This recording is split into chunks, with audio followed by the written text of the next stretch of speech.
So let's just start with a big one. Could the government lie to its own people?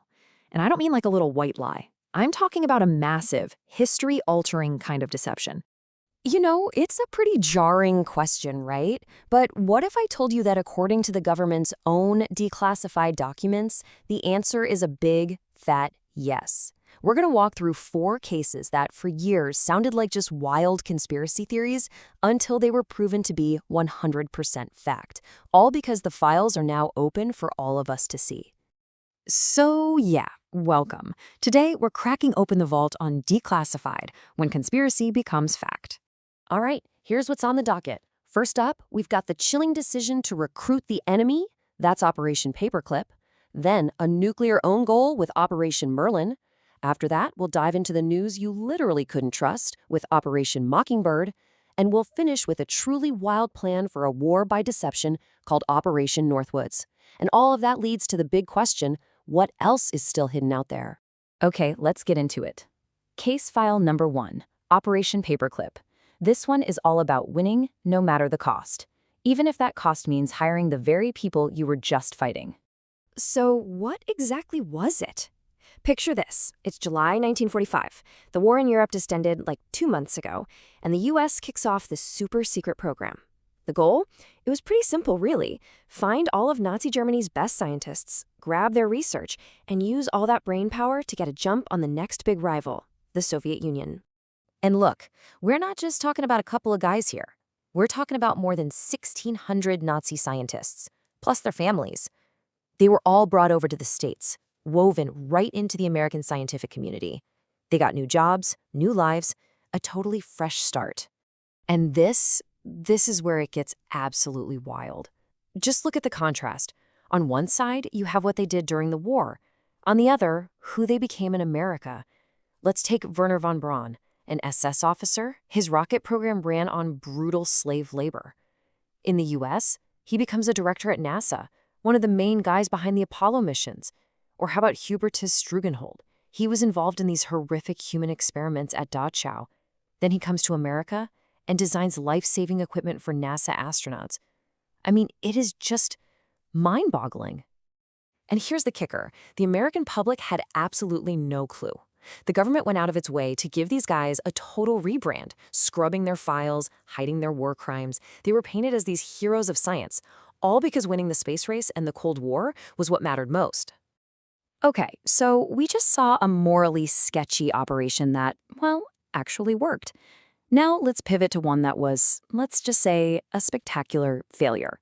Seriously, this next case feels less like a dark conspiracy and more like a scene from a bad spy comedy. Welcome to Operation Merlin, the ultimate nuclear own goal.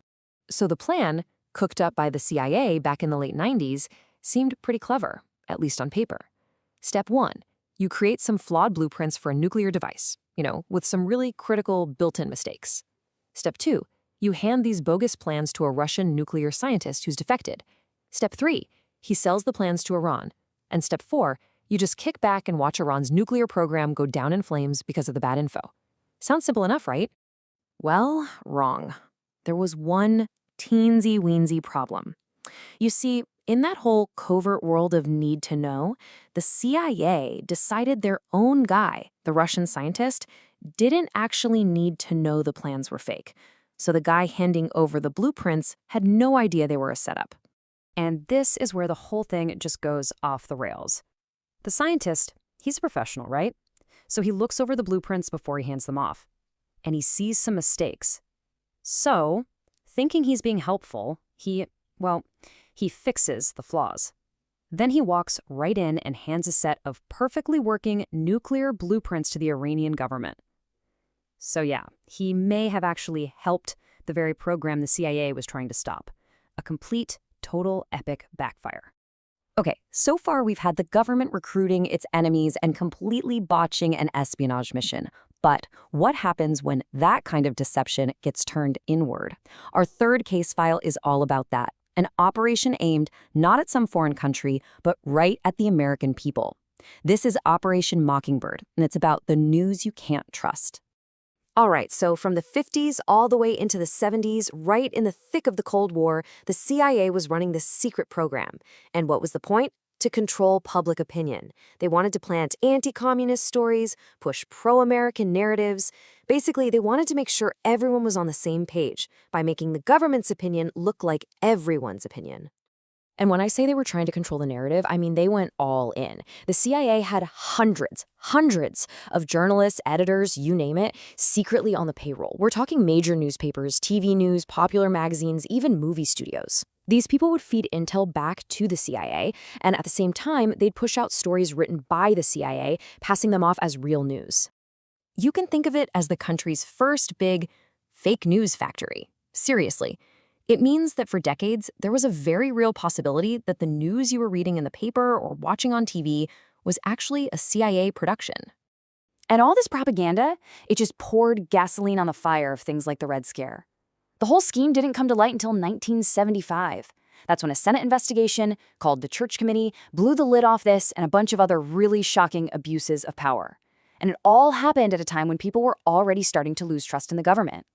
Which brings us to our last case file, and honestly, this one might be the most disturbing of them all.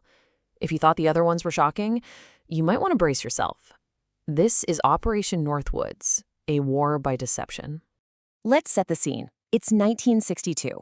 The Cold War is boiling over, and you've got communist Cuba, just 90 miles off the coast of Florida, seen as this massive threat. So, inside the Pentagon, at the highest levels of the military, they're asking a question. How do we get the American people on board with an invasion? The answer they came up with was Operation Northwoods, and the plan was to commit terrorist attacks against American civilians and U.S. military targets, and then pin the whole thing on Cuba.